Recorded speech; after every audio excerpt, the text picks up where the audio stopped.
কাঁচা বাজারে দীর্ঘদিন ধরে চলছে অস্থিরতা। নিত্য প্রয়োজনীয় পণ্যের দাম আকাশচুম্বী হয়ে গেছে। কখনো সামান্য কমলেও কয়েকদিনের মধ্যেই আবারও বাড়ছে। ফলে বাজার করতে এসে হিমশিম খাচ্ছেন সাধারণ মানুষ। বিস্তারিত প্রতিবেদনে। সারা দেশে নিত্যপণ্যের দামে লাগামহীন ঊর্ধ্বগতির কারণে ক্রেতারা চাহিদা মতো প্রয়োজনীয় পণ্য কিনতে পারছেন না। বিক্রেতারা বলছেন, টানা বৃষ্টিতে সরবরাহ সংকট তৈরি হওয়ায় বাড়তি দামে কিনে এনে বিক্রি করতে হচ্ছে। এ অবস্থায় বাজার করতে এসে দিশেহারা সাধারণ মানুষ। শাকসবজি, আলু, পেঁয়াজ সহ নিত্য প্রয়োজনীয় প্রায় সব পণ্যই বিক্রি হচ্ছে উচ্চ দামে। ক্রেতারাও বিকাবে পারে, কারণ সবার ইনকাম একরকম আছে। সাধারণ মধ্য ফ্যামিলির লোকজন তো খাইতেই পারে না।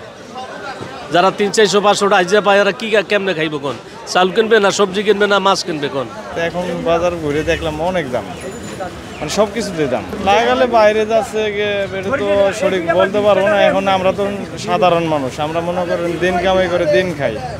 আমাদের তো মনে করেন যে এরকম দামে খাওয়ার মতো কোনো ইয়া নাই। রাজধানীর কারওয়ান বাজারে লাগামহীন নিত্যপণ্যের দাম দেখে ক্ষোভে ফুঁসে উঠেছেন আরেক ক্রেতা। সবজি বাজারের তো আসলে এখন মূল্য অনেক বেশি। তো এক সময় এই জুলাই পরবর্তী তো যেটা আমরা যে ধারণা ছিল যে অনেক দাম কম পাবো, কিন্তু দাম তো আসলে কম পাচ্ছি না। নিত্য প্রয়োজনীয় সকল পণ্যের উচ্চ দামে বাজার করতে আসা ক্রেতাদের মধ্যে দেখা গেল অসন্তোষ। সরকারের তদারকির অভাব বলছেন কেউ কেউ। গত সপ্তাহে কিছুটা কমলেও চলতি সপ্তাহে রাজধানীর বাজারে আবারও বেড়েছে সবজির দাম। বিশেষ করে কাঁচা মরিচের দাম প্রতি কেজিতে 20 থেকে 50 টাকা পর্যন্ত বেড়ে এখন 250 টাকা পর্যন্ত উঠেছে। অধিকাংশ সবজির দাম বেড়েছে 10 থেকে 40 টাকা পর্যন্ত। বেগুন ও শসার দাম উঠেছে 80 থেকে 120 টাকার ঘরে। মাছ ও মুরগি আগের দামের মতোই চড়া দামে বিক্রি হচ্ছে। সরেজমিনে দেখা যায়, গত সপ্তাহে যেসব সবজির দাম ছিল প্রতি কেজি 40 থেকে 60 টাকার মধ্যে, সেগুলোর দাম এখন 60 থেকে 100 টাকা।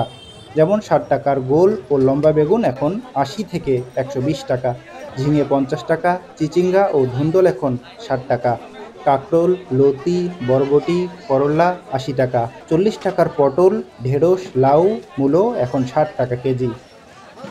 তবে লাগামহীন বাজারের লাগাম ধরার জন্য কর্তৃপক্ষের প্রতি অনুরোধ জানিয়েছেন সাধারণ ক্রেতারা। Desk news, CBN TV, USA।